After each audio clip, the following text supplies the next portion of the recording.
dirty vote itu ada atau nggak ada di saat ini ya, di pemilihan sekarang ya, menurutku sih nggak ngaruh-ngaruh amat juga gitu, karena nggak perlu dirty vote sih.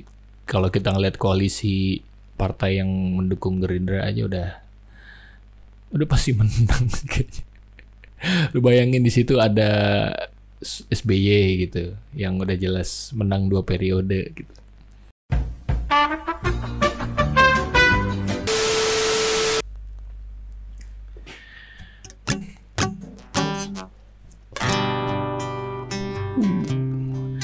Yeah.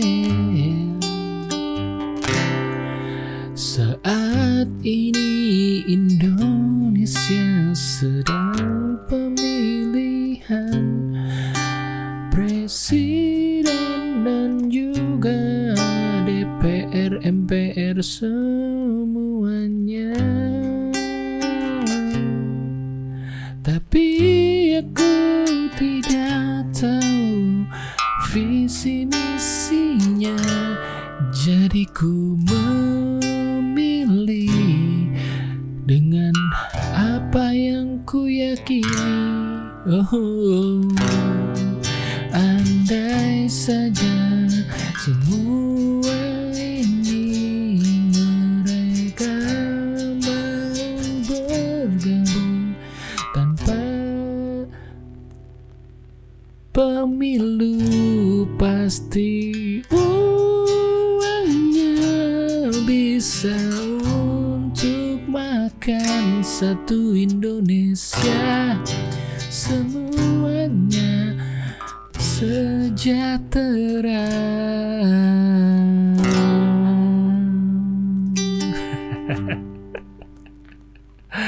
Anjir. Pemilu sudah terlewatkan, anjir.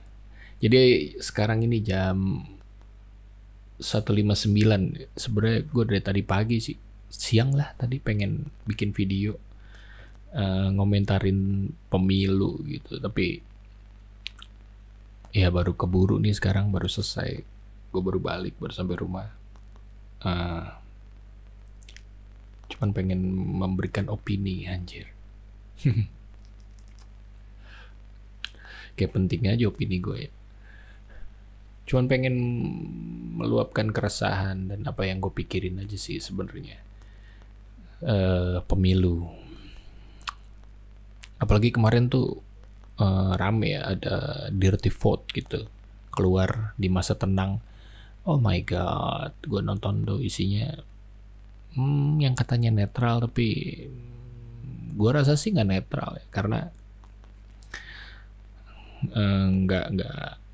nggak semua data dikeluarin gitu, cuman merujuk ke satu presiden, satu capres gitu yang gue lihat. Di situ ada kayak malah ke bawah-bawah ada Bu Iriana gitu ngasih 2 jari, anjay. Disangkut-sangkutin, kasihan nih ibu presiden kita. Ke bawah-bawah ya, walaupun emang dia figur kan, tapi ya nggak adil aja gitu, nggak dikeluarin semua data. Ma'ruf Amin kan pas di PDI juga salam 3 jari gitu, tapi nggak ada kayaknya. Gue sih nggak nge ya, apa skip atau, tapi gue nggak ngeliat sih ada data itu ya, dan lain-lain lah, banyak sih. Dirty vote itu ada atau nggak ada di saat ini ya, di pemilihan sekarang ya, menurutku sih nggak ngaruh-ngaruh amat juga gitu, karena nggak perlu dirty vote sih. Kalau kita ngeliat koalisi partai yang mendukung Gerindra aja udah pasti menang kayaknya. Lu bayangin di situ ada SBY gitu yang udah jelas menang 2 periode gitu.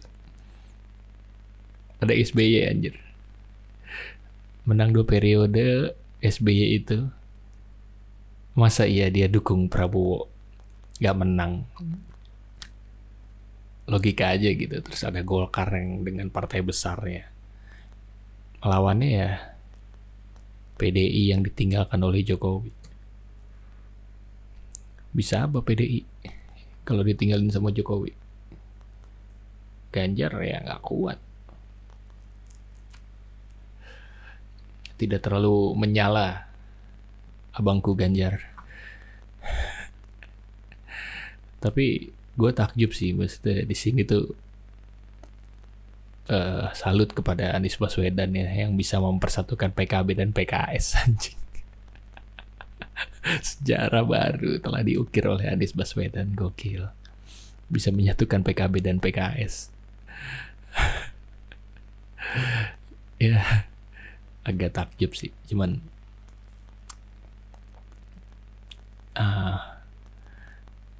sebenarnya banyak sih ini tadi pengen ngomongin, cuman akhirnya udah jam 1:30, udah jam 2 malah, sekarang tuh jam 2 pagi.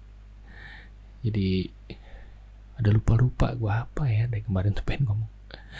Ya cuman gitulah pemilihan sekarang.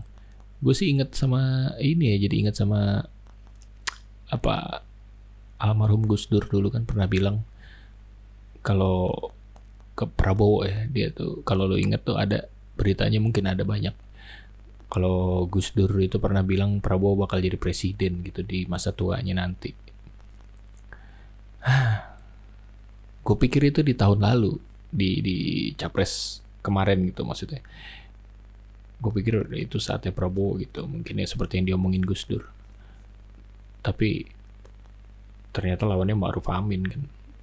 Ya agak berat tuh dulu, Jokowi sama Ma'ruf Amin. Tahun ini ternyata ramalan, bukan ramalan ya, wejangan kali, dari Gus Dur kepada Prabowo aja. Gokil. Tapi anaknya malah dukung Ganjar ya, nggak percaya kan dia, bagus. Nggak percaya dengan ramalan. Ya dalam keluarga itu harus ada oposisi lah, betul. Jangan semuanya ada di situ ya, kayak Jokowi kan bagi-bagi juga tuh anaknya, ada yang di PSI, ada yang di Gibran di mana ya? Berarti Golkar ya yang mengusung. Gokil sih pemilu sekarang. Seru ngikutinnya. Banyak kejutan. Walaupun kemenangan ini ya bukan kejutan sih, udah keprediksi ketika SBY sudah bergabung ke Prabowo tuh udah ini mah udah menang. Gue sih berpandangan lain ya tentang pemilu tahun ini gitu, kayak ini asumsi gue aja ya, maksudnya ya pikiran goblok gue aja gitu. Gue ngelihat ketika Anies Baswedan pertama sama AHY sih, gue sebenarnya ada kayaknya bakal bisa seru nih, karena Anies sama AHY gitu, ada SBY gitu di belakangnya, kayaknya kuat nih, bisa kuat. Tapi di last minute dirubah waktu itu jadi Caimin.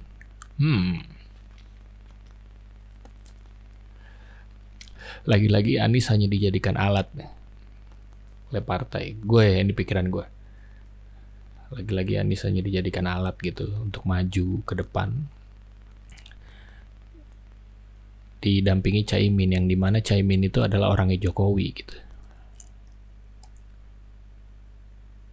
Terus Ganjar didampingi oleh Mahfud, orangnya Jokowi juga gitu. Gue jadi kayak mikir, kayaknya ini memang pemilu sekarang tuh cuman buat ngalahin Megawati doang ya kayaknya. nggak beneran gitu pemilu sekarang tuh, emang ya semua orang bergabung untuk menurunkan Megawati gitu. Karena kayak misalkan ada nggak sih lu orang yang lu lagi main nih gitu, terus ada temen lu nggak asik nih gitu, terus gimana caranya biar dia cabut dari tongkrongan, sedangkan dia orang lama gitu, sedangkan dia orang yang dulunya berpengaruh gitu, apalagi dari orang tuanya berpengaruh, tapi dia nggak asik nih di tongkrongan nih, gimana caranya ya? Oke, kita berpolitik, gokil. Biar nih orang nggak gabung lagi sama kita gitu, nggak ngerusuhin apa yang kita kerjain. Aduh, gue curiganya sih emang pemilu itu dibikin cuman biar demokrasinya jalan aja, padahal mah dede juga anjir orang-orangnya. Ya kan apa siapapun presidennya pasti nanti yang maju dede juga, kecuali yang dijadiin alat ya, nggak tahu nanti bakal tetap ada di jajaran pemerintahan atau enggak. Karena kan emang kayak cuman alat aja tuh, namanya juga alat, bisa dipakai bisa enggak kan. Dipakein kalau lagi butuh aja, namanya juga alat. Ini asumsi aja, balik lagi. Asumsi gue ya, asumsi gak jelas lah. Dunia gue sendiri ini, pikiran gue. Ya, dan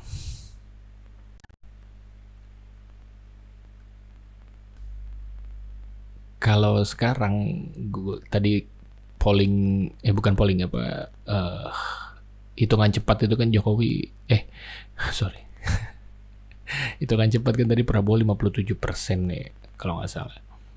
57% itu jangan dilihat dari 7%-nya gitu, kan harus di 50 gitu kan untuk bisa menang satu putaran gitu, 50% dan 20 provinsi gitu kan. Tapi jangan lihat di 7%, ya. 7% itu dari 200 juta manusia yang ada di Indonesia, 200 juta sekian gitu. 7%-nya berapa anjir? Walaupun di itu ya sulit tetap dikalahin. Walaupun katanya curang-curang ya, kecuali 53% mungkin bisa lah digoyang gitu dengan tidak terima atas kecurangan bla bla bla. Karena kalau ngomongin kecurangan semua juga curang kalau kita lihat. Ya nggak tahu kalau lu pada lihat juga gitu ya, berseliweran di media sosial, karena kan kalau gue tiga-tiganya gue ngikutin gitu. Jadi di FYP gue gitu, di Twitter, di X, semua kecurangan dan keunggulan paslon tuh muncul gitu di gue, karena kan gue netral aja gitu. Semuanya memihak, semuanya melakukan kecurangan kalau dilihat dari postingan-postingan nih yang terjadi gitu. Yang dikomporin kan rakyat nih, grassroots. Seolah-olah terjadi sesuatu, seolah-olah mereka bertengkar gitu. Ya pun kalau misalkan kecurangannya ada beberapa gitu yang bisa dibuktikan gitu, gak bisa ngurangin amat juga gitu. Kalau 57% mah berat ya, udah menang lah itu mah.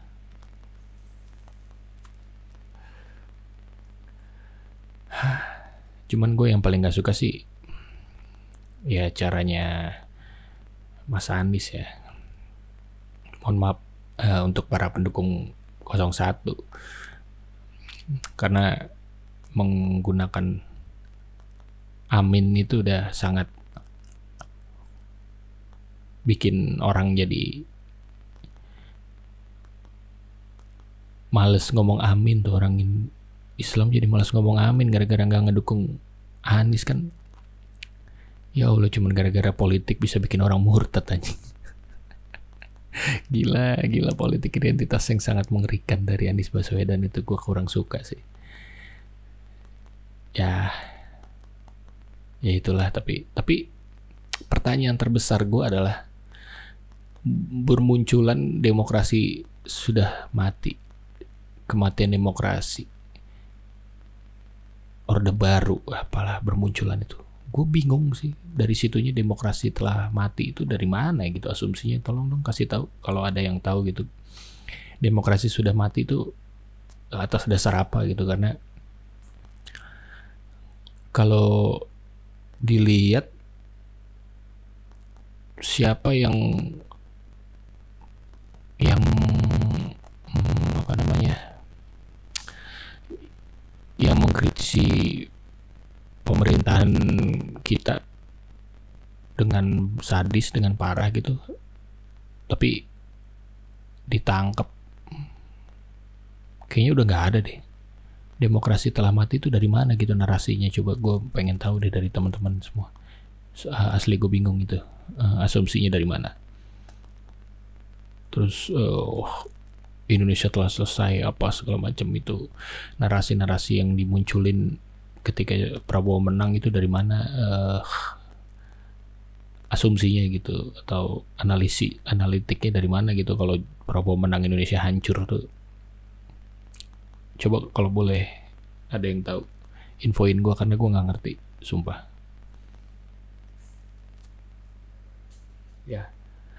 Ya semoga Indonesia bisa tetap baik-baik aja. Karena siapapun presidennya, seblak favorit.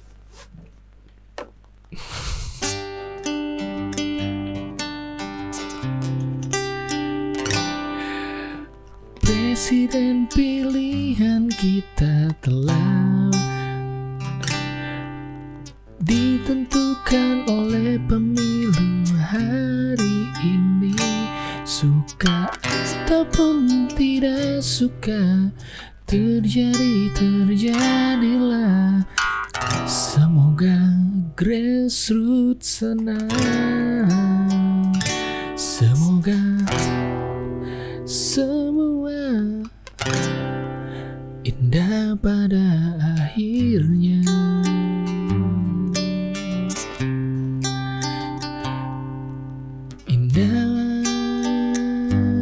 Pada akhirnya, semoga semuanya untuk Indonesia yang lebih baik lagi. Mantap.